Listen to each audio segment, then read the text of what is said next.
At totoo naman, kung anong mga nagpag-usapan, marami doon hindi na naabutan ni Talakera kasi late nga sila dumating ni Vic Rodriguez. So halos patapos na rin siya nang siya'y dumating. Alam niyo mga kutsero, it doesn't matter kung patapos na siya nung dumating, kung yung inabutan niya ay yung meaty na parte, wala kang magagawa. Kung yung inabutan niya ay yung saktong pagkakasabi mo, Harry Roque, na akala ba nila hindi ko kaya magbabagsak ng gobyerno, sorry ka, narinig niya.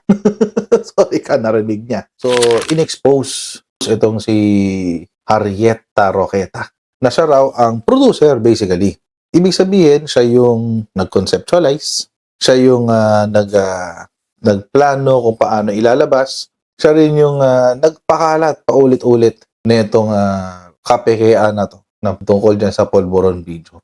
At yan ho ang pinakamalaking pasabog kahapon. For the longest time, mga kutsero, nag-iisip tayo, sino ba talaga ang mga actors sa likod ng destabilization kay PBBM? At nagkaroon ho tayo ng at least isa. May isang pangalan na tayo na maituturing na destabilizer ng bansang Pilipinas at by the words of Pebbles, sinabi niya, kinote daw niya si Harry Roque na parang nagkamali sila, marunong akong magpabagsak ng gobyerno, parang ganun. Abogado yan, ha? Supreme Court, baka naman po. Kasi baka naman nung kay Secretary Larry Gadon, motu proprio ang ginawa nyo. Tinanggalan, dinisbar nyo siya, motu proprio. Baka naman ho, pati to si Harry Roque, baka gusto niya na rin i-disbar ito. Sumagot si Hitad at si Roqueta. Ito ho yung kanilang sagot. Nabigyan ng script talaga ang ating kaibigan. Anong pakiramdam mo nung naririnig mo na mukhang dinidiin ka? Unang beses ko na-meet si Talakera sa Hong Kong. Pero na-impress ako kasi ang ganda ng mga sinabi niya na lahat ay talagang anti-Marcos Jr., no? Okay. At yung kanyang pananalita, very entertaining, so patok na patok siya sa audience. Kaya naman, nalungkot ako nung bigla na lang siya nag 360-degree turn. 360 talaga? Tor ni Harry Roque, 360 talaga? I-demo ko lang kung ano hong ibig sabihin ng 360 para lang makita nyo. Bawat yung mukha. Ito ang 360. Yan. Yan. Di ayun. Humarap uli sa'yo. 360. 180 lang. 180. Ayan Ayan. Ito yung mukha. Ayan yung mukha. 180. Stop. Yan ang 180. Yan ang ibig sabihin, tinalikuran kayo. 180 lang. 360 ang wala. Di sa inyo uli haharap. So, yan tayo Isip ko nga, siguro talagang matindi pangangailangan dahil lang sabi nga niya, ang talagang inaasahan na niya panghanap buhay online selling sa internet, no? So talagang grabe naman. Grabe naman. Pag online selling, matindi na ang pangangailangan. Grabe naman siya. Hindi ko alam po yung binibenta ni Pebbles, no? Pero hindi ho maliit ang kinikita sa mga live selling. Lalo na kapag yung mga produkto mo high-end.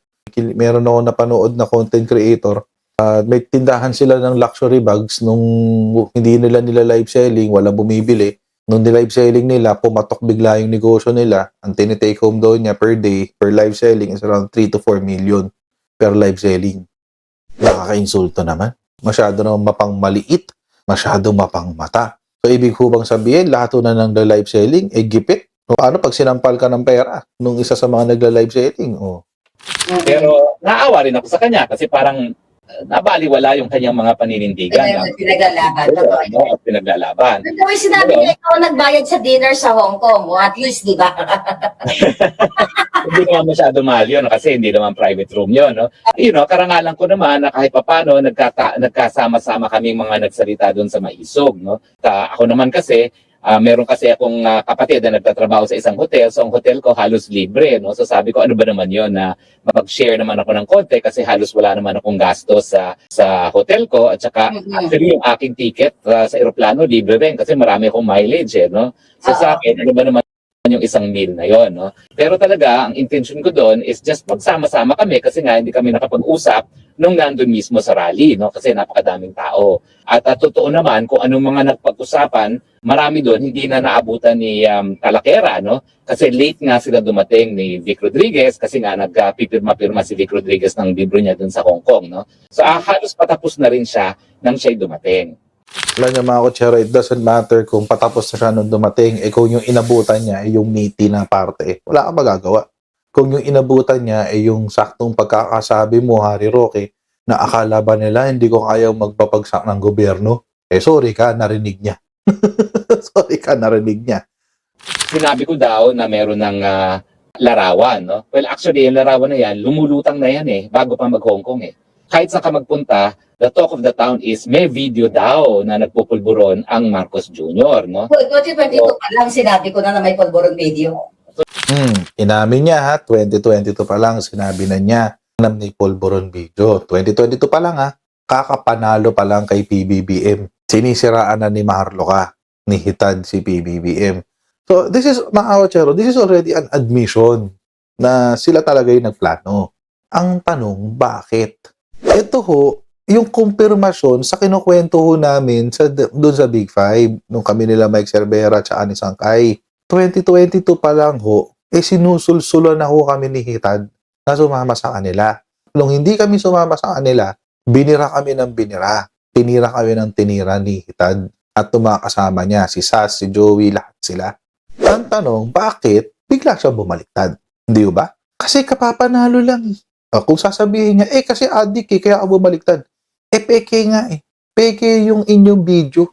So, ibig sabihin, walang basis na sabihin na adik siya. Kung sasabihin mo naman, kahit naman walang video, sinabi na ni Digong adik siya di sinagot naman niya ni PBBM, di ba? Nagpa-drug test siya. Kinaladkad pa ni Bato de la Rosa yung St. Luke's Hospital sa kanyang hearing tungkol sa PIDEA leaks. Nagsalita ang St. Luke's. Hindi ho peke yung resulta na ipinakita ni President Bongbong Marcos. Legit ho na talagang siya ay nag-negative sa cocaine, nag-negative ho siya sa drugs. Hubarin na ho natin yung mga palamuti nagsinasabi nito nila Hitad tsaka ni Rieta para lang i-absuelto yung sarili nila. Pero kung pakikinggan nyo po maigi, sila po ay umamin na sila ang source ng peking video. From the time na nagkiklaim itong si Hitad ng 2022 na merong video na nagda-drugs si PBBM, non-existent yung video kasi nga peke nga. At ito, sinabi ni Harrieta, July 7, doon lang nila natapos yung paggawa ng video. Baka doon lang sila nakapag-shoot, doon lang sila nakapag-edit, doon lang sila nakagawa ng mga peking etc. etc. Alam niyo mga kochero, yung palusot ni Harry Roque, amin yung palusot niya naging pag-amin. Kaya yun mga kochero, wala na ho tayo dapat pang ipagtaka. Oo, huli ka na boy. Wala ka ng ibang pupuntahan. Wala ka ng ibang i-check pa o sisilipin para siguruhin na mailulusot mo yung sarili mo. Wala na ho. At kasalanan niya yan mga kochero. Bakit ganyan? Oo. At sasabi ko lang mga kochero, ay good luck. Dinagdagan mo lang yung kaso mo.